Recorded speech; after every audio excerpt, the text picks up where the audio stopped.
Hey everyone. So now we're in chapter three, and chapter three is just an extension of what we were talking about in the previous chapter regarding liberalism and realism. And the idea is this chapter particularly goes into more depth on the context of realism.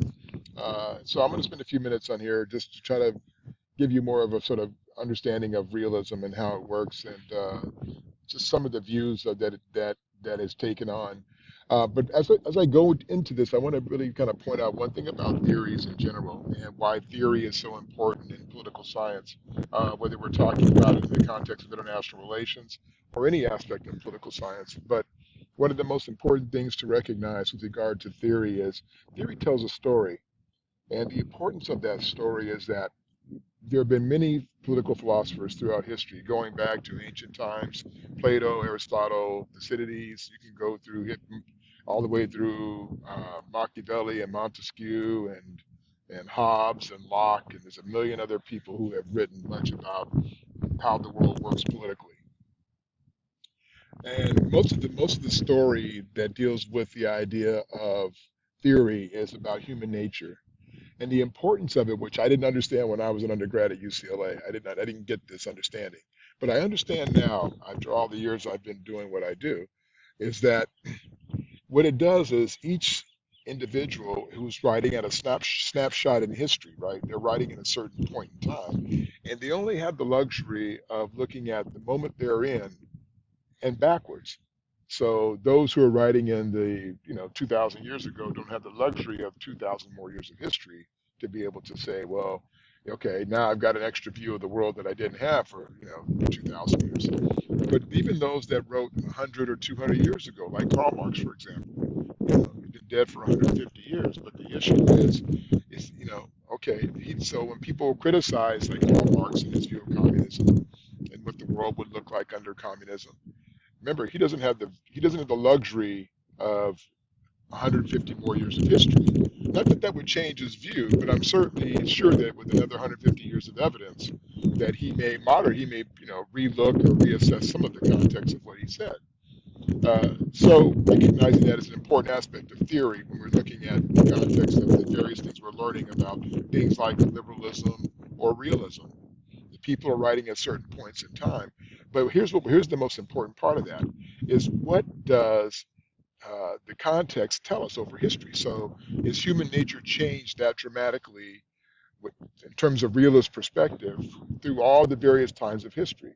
If we look at the realist philosophers over history, whether it's Hans Morgenthau, whether it's Machiavelli or Hobbes or any of these folks who existed, or even modern ones like the neoliberal realists like Kenneth Waltz, is what they wrote when they wrote it as apropos, or does it tell a story about human nature that we can still assess today that gives us a better understanding of how realists operate in their view of the world? That's the important aspect. And the same thing applies on the liberal side when we get to the chapter on liberalism. The same thing, it's the same context.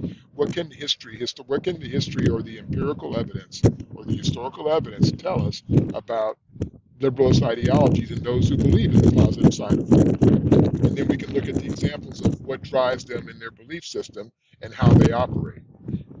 So, in terms of our human progress and how people cooperate within their boundaries or even beyond their boundaries is an important component of realist thinking. Understanding how nation states operate, and one of the most important aspects of understanding realism has a lot to do with security, because realists have this very strong notion of that the way that because they think the world is out to get them, that you have to have a strong, secure system to protect yourself and your people.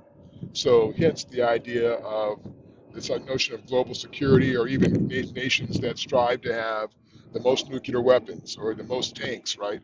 It's all built on the premise of realist ideology that in order to sustain myself, in order to protect myself, I have to do this by creating a situation where I have more tanks than you have.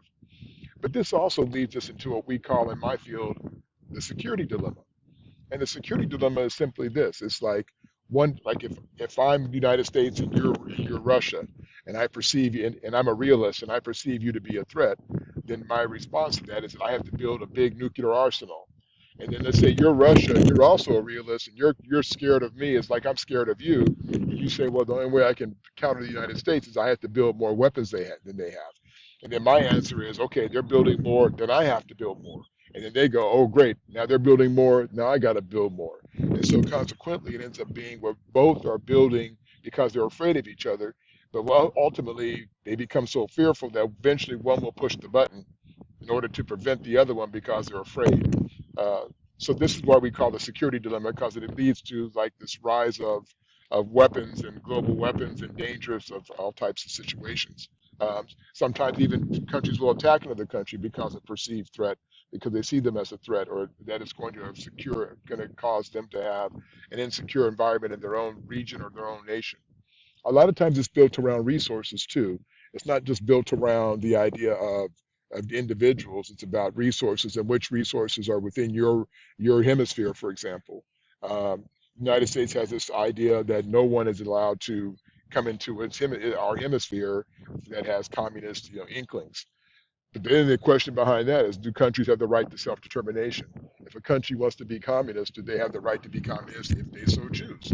Or should we have the right to dictate what countries can or cannot do, based on their own reality or what their situations are? One of the failings and struggles of modern democracies is the sort of what I would call egotistical and I can't think of the other word I'm thinking of right now, presumptions that we think that democracy works everywhere, and we can just put it in a suitcase and go transport it to other countries, like in the Middle East, for example, and go, oh, here's democracy. Let's make it work, everybody. Kumbaya. But the truth is, it fails miserably. We struggle with it here, but if you try to bring it to a country that has no history of it, no historical context, no religious context, no understanding, it's no way you're going to try to, and they don't have they may not have the educational resources, they may not have anything in place to even try to begin to have what would look like a democratic system. That's the reality that we have to face, and so that's where the struggle comes in. And so with that, during the Cold War period, which is one of the most preeminent aspects when we look at realism in the modern context, after World War II, when the world is divided up between what we call communism and capitalism, basically, how the world looked and how we had a variety of wars and Cold Wars. The Cold War is simply a war where you're not really fighting directly each other. You're using spies and all kinds of espionage stuff, and you're using other countries and all that kind of stuff. Uh, a hot war is like a direct war, like we're going after each other. But a cold war is the opposite of that. So you're recognizing both of those is really, really important. Um, and so, the same thing with understanding the context of power, right? Understanding how power is utilized and how we go about securing ourselves or making ourselves feel secure within this environment. Sometimes they use manipulation or they use influence to try to justify why we have to go to war with this country. Um, so you have to get the population of your people behind you to justify the actions you're about to commit. So if you want to go ahead and if you're trying to um, justify, like for example, going to war with Iraq. We said that Iraq had risk of nuclear weapons and nuclear materials, and so therefore we had to be able to go after Iraq because they have bad guys and all this stuff.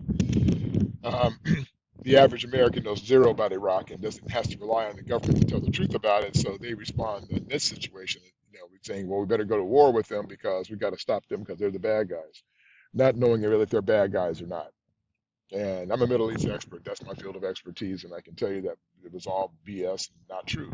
And I know for a fact I've spent much time in the Middle East during my time in the military and Air Force intelligence. So I can tell you very comfortably about that. However, in exercising power and getting people to sort of take a very negative view of the Middle East and of the people, of the religion and all those things, it serves the interest of the country to demonize the other country to justify the actions it's about to commit to go after that country. And so that's where the context comes in that we look at. So again, understanding realist perceptions, like for example, if you look at Machiavelli in his famous writing on The Prince, he writes that it's better for a leader to be feared than loved. Um, he basically takes this idea of the slave morality and basically that human beings basically are slaves, but basically looking to be led, and you don't want the leader. You better for them to fear you, so that they will act or commit actions based on what you're looking for in the world. Now, I would argue that when you look at the people who are writing, you have to think about the context and when the world within which they're writing as well.